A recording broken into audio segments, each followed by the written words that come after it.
நமது அனுதின மன்னாவின் இன்றைய தியானம் இதோ. விண்மீன் நோக்குதல்.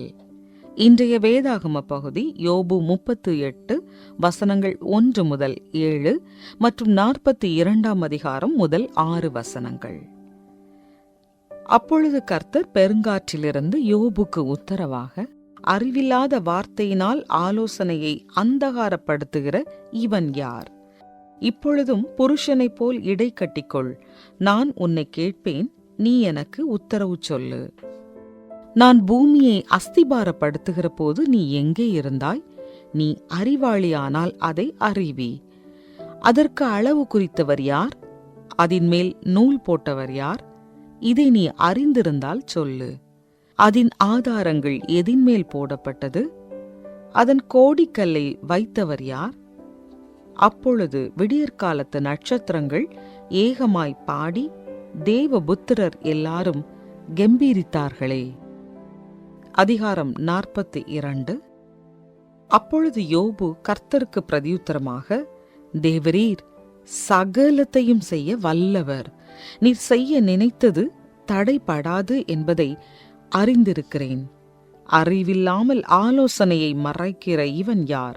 ஆகையால் நான் எனக்கு தெரியாததையும் என் புத்திக்கு எட்டாததையும் நான் அறியாததையும் அலப்பினேன் என்கிறேன்.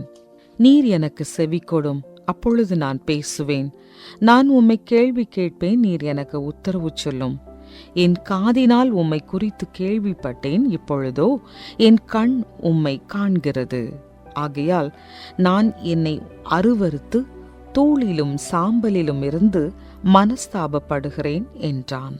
குறிப்பு வசனம்: ஆகையால் நான் எனக்கு தெரியாததையும் என் புத்திக்கு எட்டாததையும் நான் அறியாததையும் அலப்பினேன் என்கிறேன். யோபு 42:3.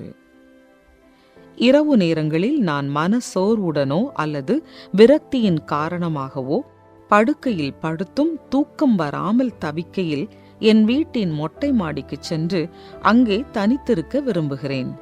அங்கே நான் கர்த்தரை நோக்கி தாராளமாக ஜெபிக்கவும் கண்ணீர் சிந்தவும் முடியும்.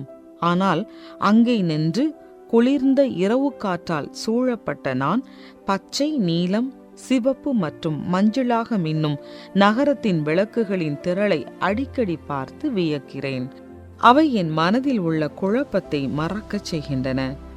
தெளிந்த இரவு வானத்தின் அழகு என் கவனத்தை எனது பிரச்சனைகளிலிருந்து நம் சிருஷ்டிகரின் மகத்துவத்தை நோக்கி திருப்புகிறது.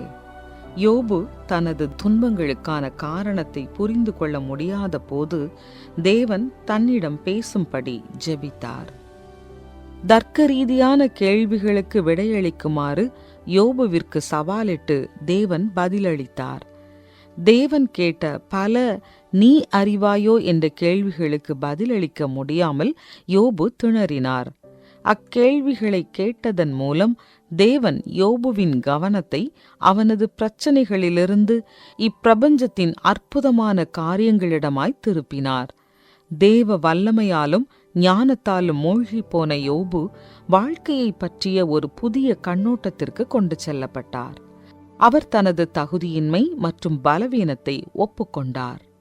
மேலும் தேவனின் வழிகளும் ஞானமும் தனது புரிதலுக்கு அப்பாற்பட்டவை என்பதை உணர்ந்து அவர் மனம் திரும்பினார்.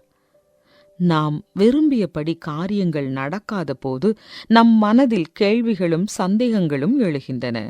யோபுவைப் போலவே நாமும் அவற்றை தேவனிடம் கொண்டு சென்று நம் உணர்ச்சிகளை அவரிடம் நேர்மையாக தெரிவிக்கலாம்.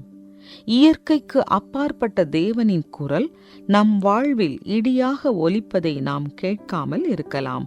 ஆனால் காற்றில் பறக்கும் பறவைகள், கொல்லைப்புறத்தில் கிளைகளை அசைக்கும் மரங்கள் அல்லது இரவு வானத்தில் மின்னும் நட்சத்திரங்கள் ஆகியவற்றை நோக்கி நம் பார்வையை திருப்பும் போது அவற்றையெல்லாம் பராமரிக்கும் தேவன் நம் வாழ்க்கையையும் கட்டுப்படுத்துகிறார் என்பதை நிச்சயித்துக் கொள்வோம்.